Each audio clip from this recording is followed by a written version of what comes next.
Welcome back. I just had to stop and faff for a little while, but I think I've got it all done now. We're going to head towards Dunstable Downs. It's got a cafe, and I just thought we'll see if it's open. It could be nice. I would not pass on a brownie and a cup of tea, maybe even a hot chocolate. Let's wait and see. I've got the Satnav on because it has been so long since I've been anywhere local that wasn't work. But I've genuinely forgotten. You know when you have those routes that you never think you'll forget? I have genuinely forgotten. If it was like a life or death scenario, I probably could remember it, but as I'm just tootling around, not really staring intently at every sign, I actually can't remember a lot of where I used to be able to go off by heart, you know? Anyway, sure it's good fun. Just moved my mic, so hopefully it's less voicey now. Even though I've had this mic for nearly a year now, it's still not permanently put it into the helmet. I don't know why. I've pulled the cheek pads and hidden the wiring behind there and stuff, but I'm yet to buy the special little sticker that would stick it in place on the chin mount. I was going to put it in my touring helmet, and then I decided to stick with the road one for a bit longer. It's a bit quieter. And I just never really got round to it. There we go. One other thing that's been really annoying me is my Satnav refuses to take charge anymore from my TomTom mount. If you talk to Helmet Head, he's been through about 3 of those mounts, and it's something to do with the pathetic wiring in there. But what doesn't help is the constant rotation.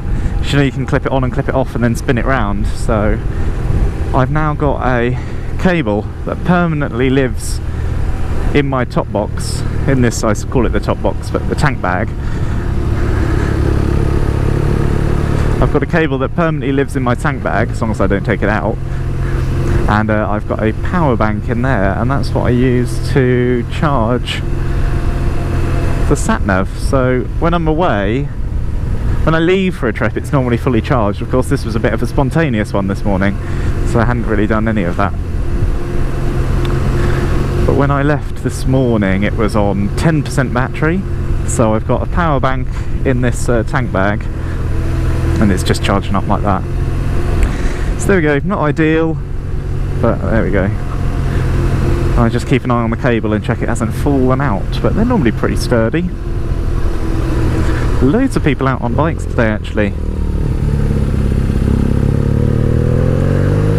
Probably because I said earlier, it's dry and warm, and it's betwixtmas, between Christmas and New Year. Well, it's just been betwixtmas, so a lot of people have time off work, or if you work from home, you're basically always off, aren't you?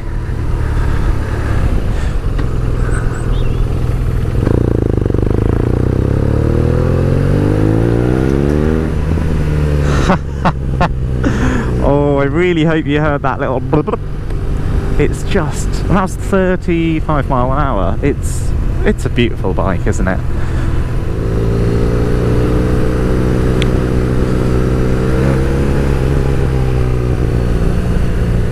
So I do have to admit to you all, in the last few weeks I have looked at other motorcycles. Don't worry, I'm not going to do it. I looked at the big GS on eBay because I'm always curious about them, and things like the 1200 Rally and the 1200 Adventure, they're coming up online now with fairly low mileage for about 8 or 9 grand actually, which for me is fairly affordable. If you think this bike brand new was 14 grand, it's actually surprising that nearly half of one of these brand new, and you can get yourself a massive GS with all the clever electric suspension and that. But my problem is the stigma that comes with the big GS. Now, sorry Martin, Fentor, if you're watching, but I've never met anyone young with a big GS. Only old people. Username Kate has one, which is great, but she is, I'm 24, and I just don't think I'm quite ready for the big GS yet. They are lovely, lovely bikes. If I won it, I'd be very pleased,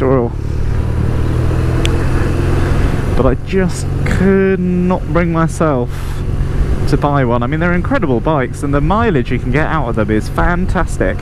This I get about 170 miles to a tank. A big GS you can get something like 300. to 350, which is incredible, but I always stop for a wee anyway, so I would never quite get that much out of it. Oh, and it's now raining. Fantastic.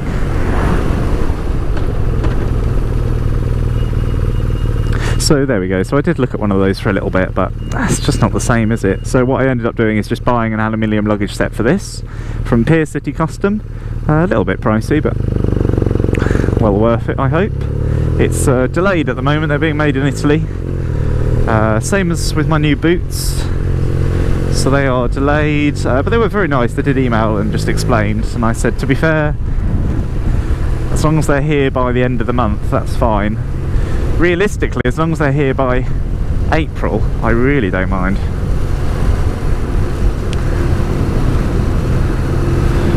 Oh, it is raining.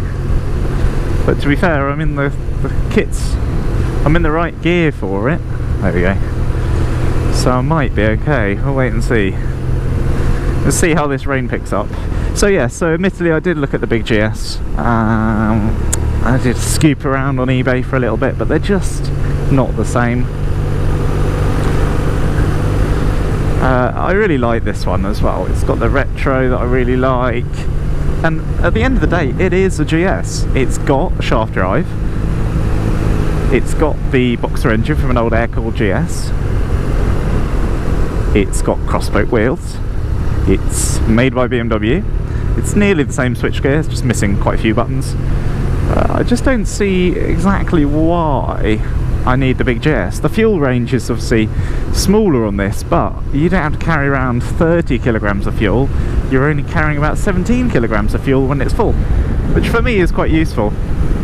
So what I ended up doing is I just brought a luggage set, really. And I'm looking forward to that turning up. And in the luggage set, this is why I'm talking about fuel, in the luggage set I'm going to put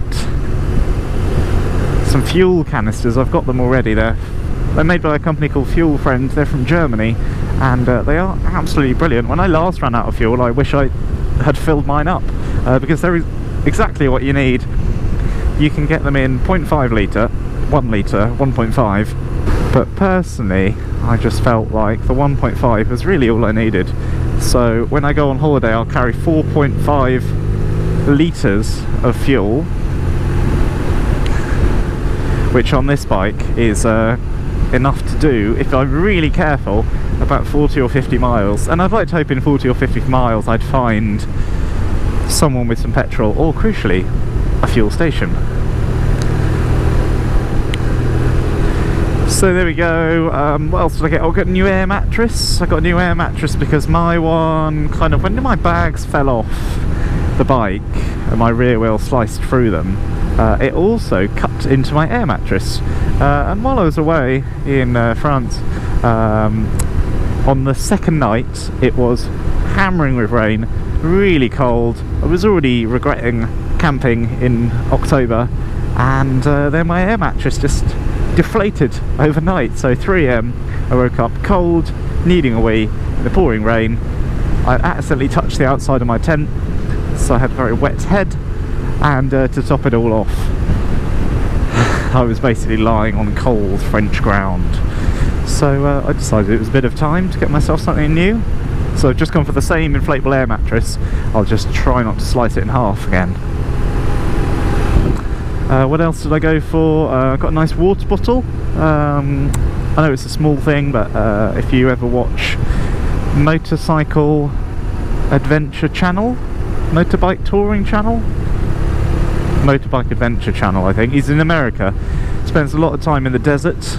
He's now got a girlfriend, and the girlfriend comes along and she's got a Jeep, and sometimes they bring their car. Anyway, it's all very sweet.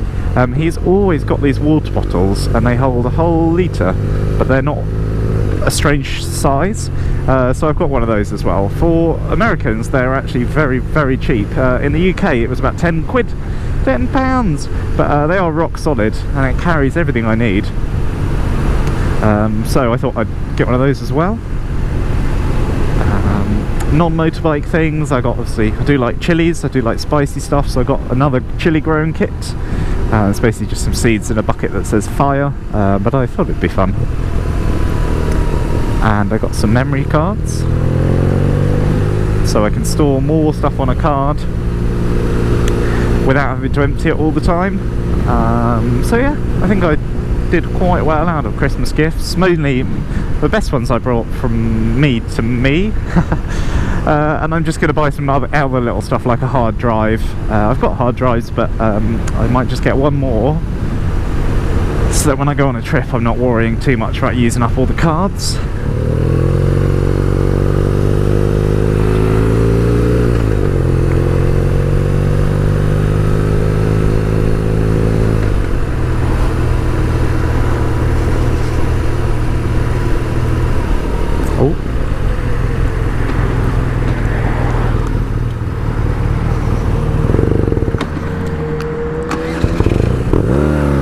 That's a bit embarrassing. Stalled it. That's one other problem. When it doesn't have a gear indicator, you don't quite know where you are. But admittedly, that's the first time I've stalled. That's the first time I've stalled this bike in a very long time.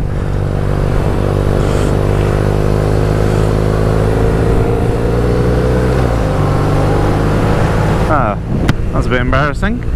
And then we'll be going to a little place called Whipsnade, which is also very near Dunstable. But this, I believe, is the more scenic route. Absolute bangers, mate.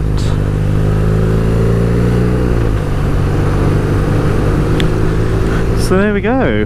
That's my plan for the new year, is more trips, more holidays. Try and do one. Well, I was going to do one this month, but I don't think that'll happen. One in April, big one in summer, and then there's quite a lot of options for the winter actually. So there's one called the Cross Egypt Tour, where you ride across Egypt, funny enough, with a group of other people, so that could be interesting. Shut my vents while I talk to you. That's better. Or there's the Festival of Light in Thailand, which could be very, very exciting.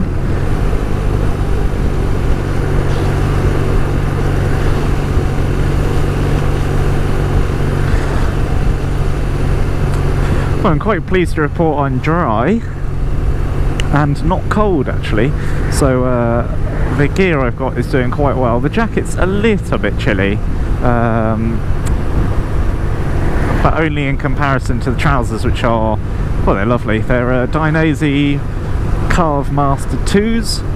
They are fantastic. If you're looking for a pair of trousers that look good and crucially work, these are the best. And I've got the knee pads in actually, but I cannot feel them at all. They're ginormous. They go all the way over my knee right down to my ankle, and they're massive ones. They do the entire shin and the knee. And I was a bit worried about them. I was about to take them out, but I thought, no, I'll just try them for one ride. Honestly can't tell they're there. But the same with the trousers. Apart from I'm squeezing my hips slightly, I just need to shuffle hips often. I don't even feel like I'm wearing any trousers, to be honest with you. And that's coming from the heart, man. Try not to stall it again.